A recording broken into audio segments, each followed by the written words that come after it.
This one's gonna record. Also, it's at a much better level, I think. So I think this is gonna go well. All right.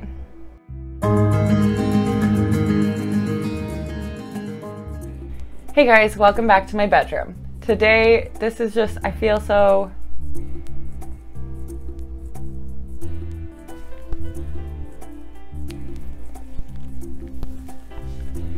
Hey guys, welcome back to my bedroom. Today I'm going to be breaking down the 12 steps with the goal of illustrating how it's a personal lifestyle choice that's dependent on faith. By doing so, I hope to illustrate how the 12-step program is not an individual recovery program, but rather a guide on how to move forward with your life with the hope that a greater power, or with a faith, a belief, basically, that gives you hope. Don't get me confused. I don't think hope is pointless, even though I've read a couple of books on how it is. I think it's actually like the biggest driving force in everything that we do. Hope is what moves us forward. We hope to get better. We hope to have better lives. We hope to get a better career, which is why we go to school. We hope to get healthier, which is why we work out and eat properly. We hope that the sugar will taste good, which is why we have cookies. Like, there's always hope behind every action. And I think hope is really important. And I don't want to negate the fact that it plays a huge role in recovery. Hope is the reason that we try to recover in the first place, because we hope that we can have a better life. We hope we won't be miserable forever. There are a lot of factors, but it's a huge motivational force. AA and 12-step programs foster this feeling of hope incredibly well by creating this atmosphere of trust and group connection. AA gives new members this visceral, tangible hope that they're going to feel success in sobriety and that they will be able to find that missing piece of addiction through connection with the group. AA is really useful and helpful for people who already have a tendency to find hope in faith and to find hope in belief, and especially those who have a tendency to find hope in more religious figures and stories and things like that. It's a faith that someone or something has the answers that you're looking for. It's the belief in that you're not alone and that you have a system of actions and a direction to go and somewhere to move forward to. When you believe in a higher power, when you have faith in a God or a spirit, that gives you that hope that what you're doing is right and that you are on the correct path because you have faith that you can trust in this person or in this belief. That is incredibly powerful for a lot of people, and I'm not here to negate that works for a lot of people. There's so much more to my healing, though, than just hope, than just faith. For me, healing looks like awareness and discomfort and grief and pain and release and forgiveness and traumas and habits and values and integrity. I'm on this weird journey of trying to understand what spirituality means for me in the context of holistic healing and understanding that I need to focus on all sorts of different levels and not just a belief in a higher power. Current members might tell the stories of how they were able to find that in the program for themselves, but in my experience, there is no space left for the individual. There is no room for personal individual recovery in an atmosphere of a collective belief, of collective thought. So with that said, let's take a look at each of the 12 steps in a way that is as secular as I can possibly be. So with that said, let's try to dissect the 12 steps in a way that looks at recovery versus, I'll show you how I saw it looking at it from a secular perspective, trying my hardest not rude.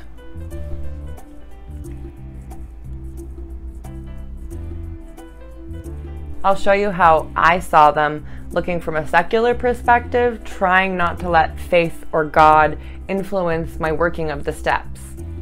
Hint, it wasn't possible. Okay, so let's break down the 12 steps. Step 1, we admitted that we were powerless over alcohol and that our lives had become unmanageable. Step 1 is promoted as being the most important step. While I agree that admission of a problem is the first step to recovery, while I do agree that admitting you have a problem is the first step to recovery, that's not really what the intention of this step is doing. In the context of AA, taking step 1 means admitting that you have a life unmanageable in all aspects. It basically says that you cannot manage your life without the group, and you have to have this program in order to manage your life. Admitting you can't recover without help is one thing, and I think it's really admirable and important to ask for help when you realize that you need it, and to have that self-awareness to be able to recognize that. And I do believe that it's important to admit when you have a problem, but not all alcoholics' lives are unmanageable. There's actually a term for that called functioning alcoholic, where you might have a severe drinking problem and still be able to manage your life pretty well from the outside looking in.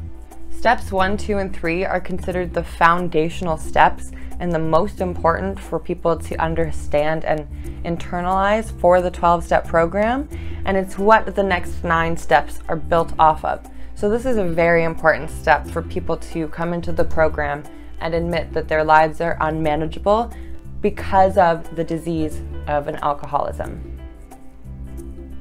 And alcoholism? Just alcoholism. Step 2 is came to believe that a power greater than ourselves could restore us to sanity. This is the beginning of AA spirituality. This step refers to a belief in a higher power, and in many cases, this is the step where AA tries to convince new members of its inclusivity. In meetings, in sponsor work, and while you're working the 12 steps, this is often talked about as being the higher power and anything of your choosing. Members often promote the idea that you can choose anything to be your higher power, whether that be the group, the moon, actually God, or a spoon. They encourage you to find something that you can look to for guidance and that you can go to for forgiveness and ask for directions and ask for help for when you need it. While most group conscience believe in a Christ-like deity, this is the step where AA tries to convince you that they are not religious and that they are not a faith-based program. This is the step where they say that the higher power can be anything that you believe it to be. So step 3 is made a decision to turn our will and our lives over to the care of God as we understood him. They always love to put that little "as we understood him" at the end of these things, just to convince new members that they are inclusive and that you can believe in whatever you think. This is the first mention of God in the 12-step programs, and it's abundantly clear that when they talk about God, they're talking about a Christian God or some higher spirit power that has the ability to connect with your life and that has a plan for your life and that can interact with you through prayer. This is really where the purpose of the AA program is revealed. Once you admit to your belief in a God or a higher power, you're then encouraged to turn your will and your care of your life over to that belief, which is basically turning your life over to the program and admitting that you have an alcohol problem and committing yourself to the group.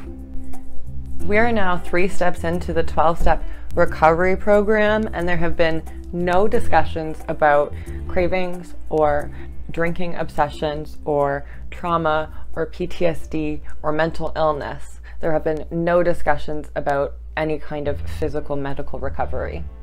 So far, what we've done is admitted we have a problem, admitted we believe in God, and gave our life over to God. And these are considered the most important steps of the program. In this step, you're not working on your addiction or focusing on any of your issues.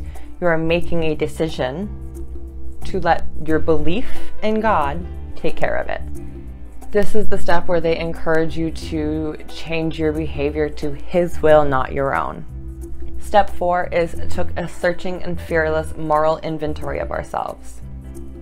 While this is a good idea in theory, it can be a very damaging step in practice, mostly because we are either doing it in the 12-step program through AA alone or with a sponsor, and not with a counselor or therapist. I truly honestly believe that if most people went through a moral inventory and reflected on their own personal issues, their resentments, their grief, their anger, their traumas, that we would be in a much better place as a society as a whole. But a lot of people don't realize that that work is really hard to do and often can be triggering, can be traumatic, and can be highly emotionally charged. This is even separate to addictions for a minute.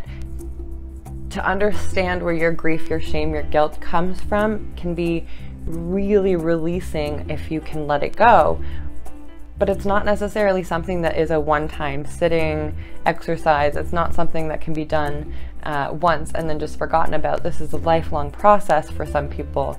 And I think there are a few issues with the way that AA approaches it.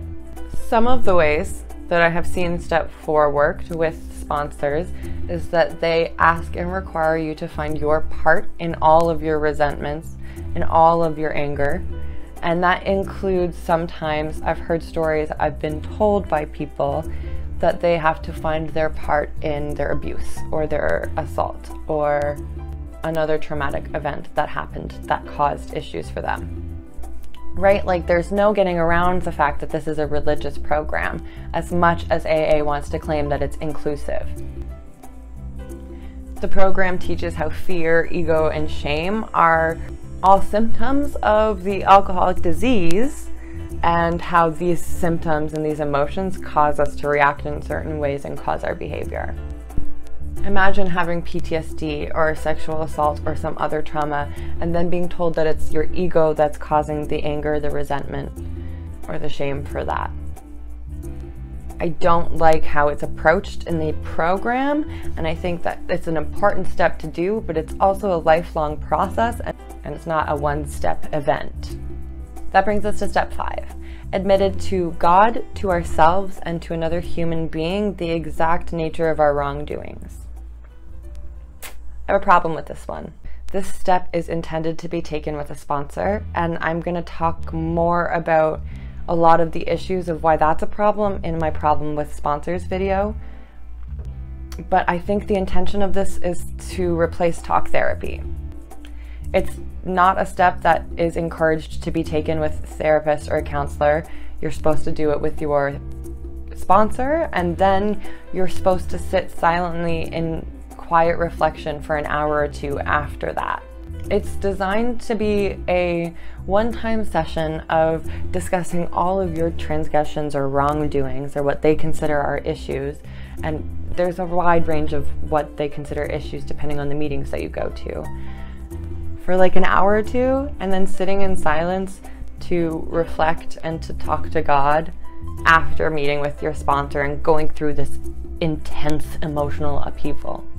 Again, we see God is playing a huge role in this step, and most sponsors and most meetings that I went to rely on and believe in a certain set of Christian morals and values. So they certainly think that swearing too much means that you're angry, or showing too much skin or being too promiscuous means that you don't respect your body. And I don't believe in that stuff. I think that personality is really important, and you're more than welcome to do what you choose. I think transgressions and issues go far deeper than surface level things like pissing someone off. And I think it's important to understand the reasons for why that is. But a lot of the times, in my experience, people talk about this step of talking about like, oh, I slapped somebody with a pizza in the face when I was drunk. Or I threw a hamburger at somebody. You know, like, those are stupid little examples, but that's the kind of things that they're talking about. Step 6 is we're entirely ready to have God remove all these defects of character. Yikes. So step 6 is asking your higher power to remove all of the flaws and issues that you found back in step 4. The phrasing of this step makes it incredibly easy to shift responsibility. It's not your fault. You have a disease. You have substance abuse disorder. I can see this step being mistaken as being like, oh, well, I asked God to remove my defects. It's not my fault. I'm selfish. I'm working through this, but it's on His time, and I asked, so I'm just waiting. Maybe that's not how everybody sees it, but it definitely seems like that would be a really easy route to go through. The other problem that I have with this step is that being ready to have God or your higher power remove these defects of character admits and validates the fact that there are defects of character. And I just don't think that most people have defects of character. I think that we need to have growth and that you need to be open to change. But there's nothing wrong with you. And this just kind of reinforces the belief that there is something fundamentally wrong with you. Step 7 is to humbly ask God to remove all of our shortcomings. This step is irrelevant and redundant. I do not understand why they put a whole separate step in for the question. Step 6 is saying, yeah, I'm ready. Step 7 is saying, okay, come and do it. Put them together. What are you doing? All this is doing is reinforcing God in the program, and reinforcing God in your life, and reinforcing the program in your life. Step 8 is made a list of all persons we had harmed and be willing to make amends to them all. Oh my God, actually a step on recovery that I don't disagree with, that has nothing to do with God at all? How rare. This is actually a great step, and taken in the context of recovery can be extremely beneficial. And if you're going to try to repair the relationships that might have been strained during active addiction, it can be really cathartic and healing for both parties. I think that's super important. Step 9 is made direct amends to those people wherever possible, except when to do so would cause harm to them or others. This is another redundant step, and I don't understand splitting step 8 and step 9. Why are you making a list in one step and then doing the apology in the second step? Just put them together. Just apologize to the people as you make the list. This is a one thing. You realize you fucked up, you go to that person and you say, hey, I'm really sorry that I was a drunk idiot. To be honest, we might not even know all of the actions that we did during blackouts, and having these conversations can be super enlightening if the other person is willing. And I think that that's also something that's positive about this step, is that they address the fact that forgiveness is for us, it's not for the other person. So like if we are asking for forgiveness, it's not for them, it's so that we don't feel guilty about it. And if they're not willing to receive that, that's it. You don't get to do it. Like, you need to respect them and respect their space if you hurt them. I think that's important to remember anytime you go to apologize, that just because you're apologizing doesn't mean that the other person has to forgive you. Step 10 is continue to take personal inventory, and when we were wrong, promptly admitted it. This sounds harmless. This sounds perfectly fine. And in the context of recovery, I do this every day. I absolutely try to understand where I'm making my mistakes. I have a tendency of running into things like a toddler, like stumbling through and just taking everything down with me. It's another issue for another day, but I do my best to take my responsibility seriously and to admit when I've been wrong. If we translate this into AA language, what this step is actually saying is live by God's will and admit to those around us if we're not. What this means, if we translate it into AA language, though, is that you live by God's will and admit to others if you're not. It's not really anything about personal reflection and personal inventory. It's about talking to your sponsor if you slip, or talking to people in the program when you're struggling and not doing the things that the program would consider God's will. It's not working the program, for example. I agree that taking responsibility for your actions and being empathetic to the needs of others is really important. I don't agree with changing your personality and your behaviors to fit the moral definition of what somebody else thinks is recovery or sobriety or successful. I don't think that it's changing your personality to be morally in line with the group conscience of the AA group that you specifically attend. I just don't. Step 11 is sought through prayer and meditation to improve our conscious contact with God as we understood Him, praying only for the knowledge of His will for us and the power to carry that out. And here we are, 10 steps in, and you've successfully replaced your addiction to alcohol with an obsession for the program. This entire program is built upon the belief and submission to your higher power as you understood Him, who can interact and improve your life through meditation and prayer. This step is entirely about committing your life, your will, your entirety over to the program and to your belief in this higher power, more specifically to their God. It basically is demanding that you live your life based on the will of some spiritual higher power rather than learning trauma skills or coping skills or any kind of scientific practices at all. So now that you've been successfully indoctrinated into this belief system that this higher power is going to have the will to remove all of your character defects and save you from your addictions, we get into 12th step. And the 12th step is the backbone of the program. Step 12 is, having had a spiritual awakening as a result of these steps, we try to carry this message to other alcoholics and to practice these principles in all our affairs. In AA language, this is translated to evangelize and proclamate our experience and our program as the only way to recovery. The 12th step is the lifeblood of the AA program. It's the only way that AA can continue and gain new members. Of course, you can't break the code of anonymity, so oftentimes members will ask, "Are you a friend of Bill's?" when approaching somebody that they think might be a potential member or a potential alcoholic.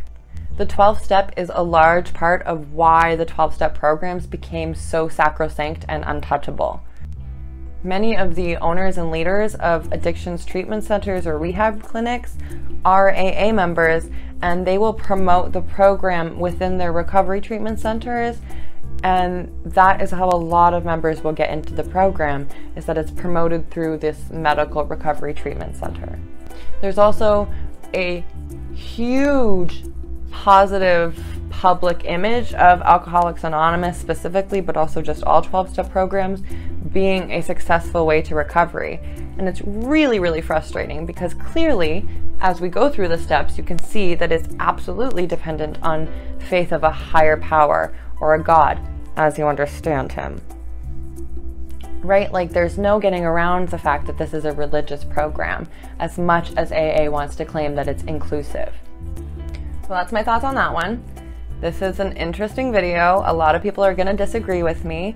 The reality of the fact is that there are a lot of people out there with addictions, and a lot of people out there that also don't believe in a deity. They don't believe in a higher power. They don't believe in a God that is going to save them from their alcoholism. My experience in the program was actually one where a lot of people were trying to discredit my experience, discredit my feelings and my beliefs, and really trying to indoctrinate and convince me that this was the correct way. I also saw a lot of smart people get convinced of this belief when they had been atheists for a while, because the connection and the support was just so appealing. And I'm not saying that that's a bad thing, but here's the thing. We know that there is an addiction problem out there. I've already talked about the fact that it's 1 in 5 Canadians. And for the people who try AA, and when I say try AA, I mean even one meeting. If they go to one meeting, this is trying it, 5 to 8% will stick with it long term. 5 to 8%. So my question is, if the success rate for new members is so low, Why is it talked about like it's the best way, the only way, the medically promoted, the legally mandated? Why is it that path?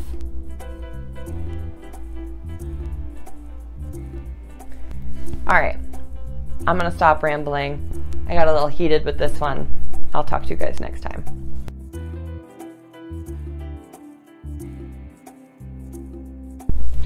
Also, there's an unofficial 13th step that is basically when old timers will come in and hit on new timers to seduce them and manipulate them into sex. And it was so common in meetings that there was a term created for it. And actually, I talked about this in my last video, but it was Bill, the creator, that made that term a thing, that like he did it so often. Yeah, so that's 13 stepping, is when an old timer tries to hit on a new timer. And if that doesn't tell you that there are problems with this program, then I don't know what will.